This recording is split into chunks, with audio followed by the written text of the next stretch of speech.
ഭക്ഷണം തൊട്ട് ഡ്രസ് ഭക്ഷണം ചെലവ് അവിടുത്തെ എന്റെ വീട്ടിലെല്ലാ ചെലവും ഞാൻ എന്റെ വീട്ടില് നിങ്ങളെല്ലാവരും വിളിക്കുന്നത് ആരെ വീട്ടില് എന്റെ വീട്ടില് വിളിച്ച് ഞാൻ ചേർത്താ അല്ലാണ്ട് ആരെ വീട്ടിലാണ്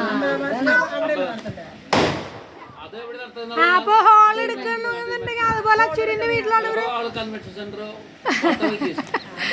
അല്ല എവിടെ നടത്തുന്ന ചുരുങ്ങിയായിരിക്കും അവിടേക്കൊക്കെ എല്ലാരും ചെല്ലാം അതിന്റെ ഒക്കെ ചെലവ് എഴുപത്തെട്ടിലാണ് കല്യാണം. ഇപ്പൊ എത്ര കൊല്ലായി 78 കല്യാണം. 46ആയില്ലേ 46ആയില്ലേ 3 കൊല്ലം. അപ്പൊ 47 കൊല്ലം വരാൻ പോണ്. അടുത്ത ഏപ്രിലിന് 47. അപ്പാപ്പാ അതിന് മുന്നേ ഒന്നും ഞാൻ അപകടങ്ങൾ വരുത്തി വെക്കരുത്. അച്ചൂരിന് ഒരു ചെലവുള്ള അവസരം കൊടുക്കണം. കുടിക്കരുത് വലിക്കരുത് 50 കൊല്ലം കഴിഞ്ഞിട്ട് 50 കൊല്ലം